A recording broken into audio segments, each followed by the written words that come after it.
Good morning. I hope you're all well, and I hope you're enjoying these few days of sunshine that we've had. It's really wonderful to know that spring is in the air, and it feels good to have that sun shining on our face, right?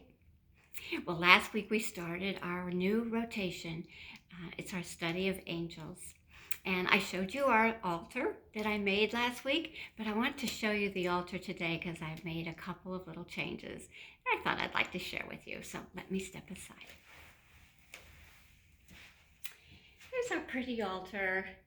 You notice that I have lots more angels on our altar.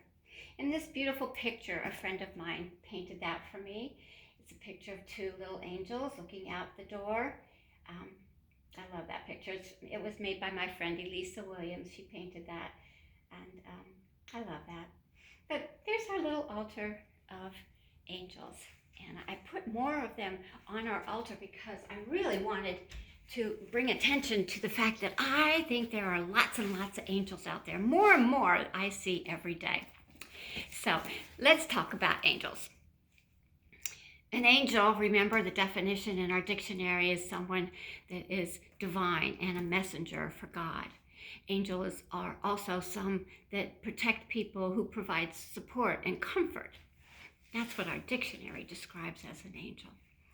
And in our lives, most of the time when we see angels, we see pictures like this behind me and little trinkets of angels and most of the time they have wings and they're very sweet. Some are plump, some are just adorable. They're really cute.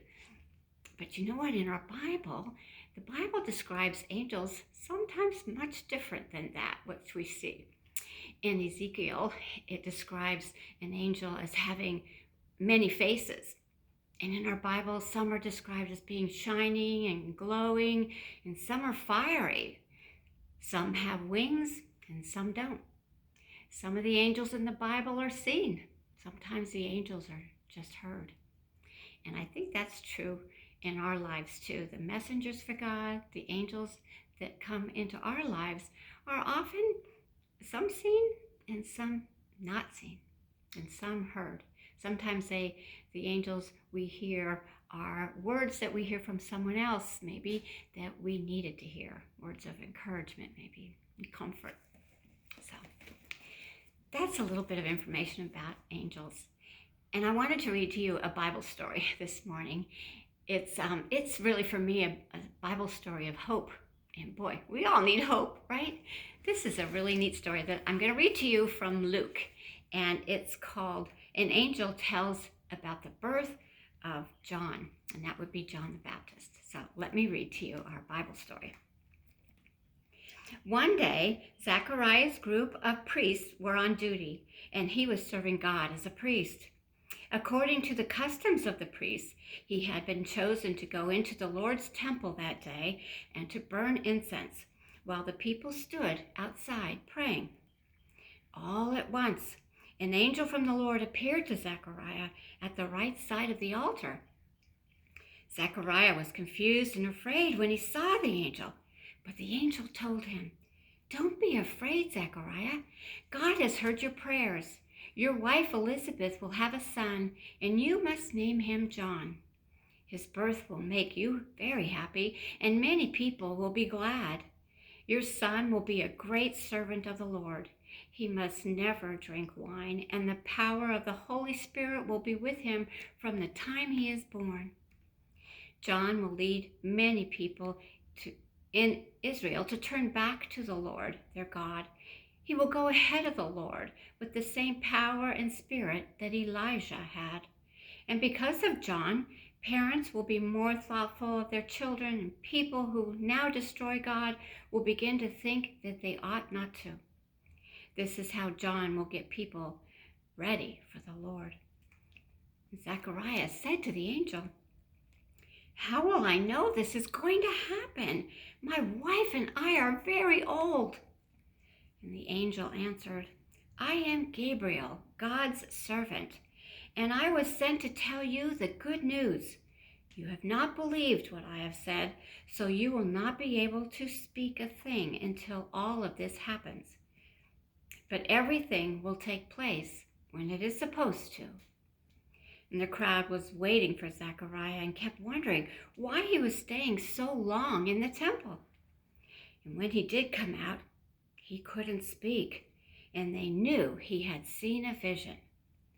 He motioned to them with his hands, but didn't say a thing.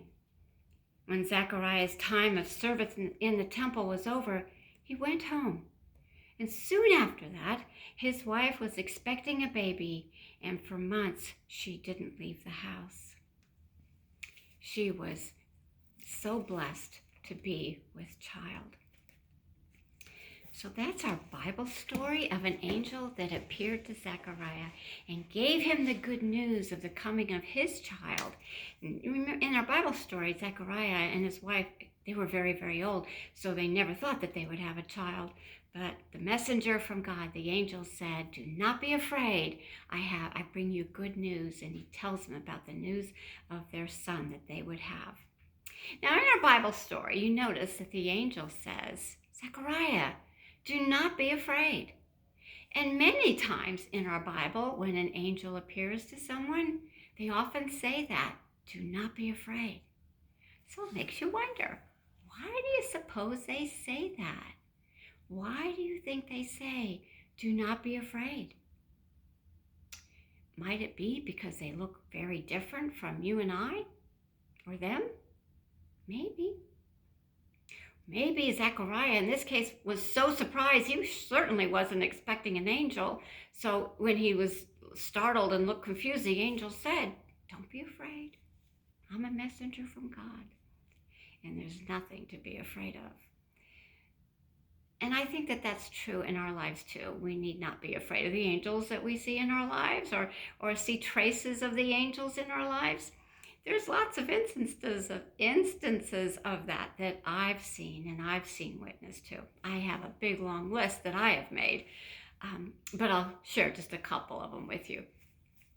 One was a really pretty rock that was painted gold, and a beautiful cross, glittery cross, was drawn on it, and the word faith was written on it. And it was in front of my door as I came into Sunday school. Somebody knew that I needed to have that rock, and it was a rock with a message to remind me to always have faith. That was a messenger from God. That was placed by an angel. I love that. And you know what? There's lots of those rocks out there. There are lots of angels painting beautiful, sweet messages on rocks and placing them around so that people can find them and be uplifted, feel loved and cared about and prayed for. That's a wonderful feeling. So those rocks for me are laid out there by angels, messengers from God.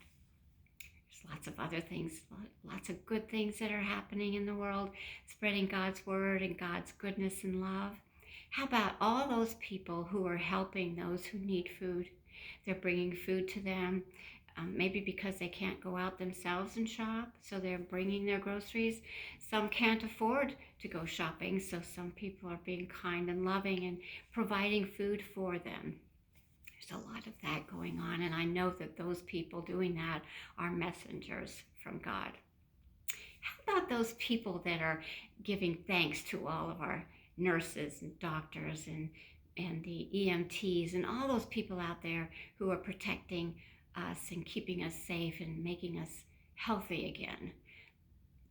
People showing appreciation to them. Those are angels. Those planes that flew over Cooper Hospital yesterday, and all the doctors, well, not all, but a lot of the doctors and nurses were up on the roof and they watched the airplanes fly by. And that was really a wonderful feeling for them, knowing that they were appreciated, and they felt great gratitude for that. So that was messengers from God too. There are so many different ways in which I've been witnessing angels. How about this one lady who's making lots and lots of masks for people, and she's hanging them on her tree so that people can just come by and take a mask if they need it. My sister told me the other day that she saw an elderly man out walking, and he didn't have much of a mask. It was just a piece of cloth across his face, and it really didn't serve the purpose of a mask.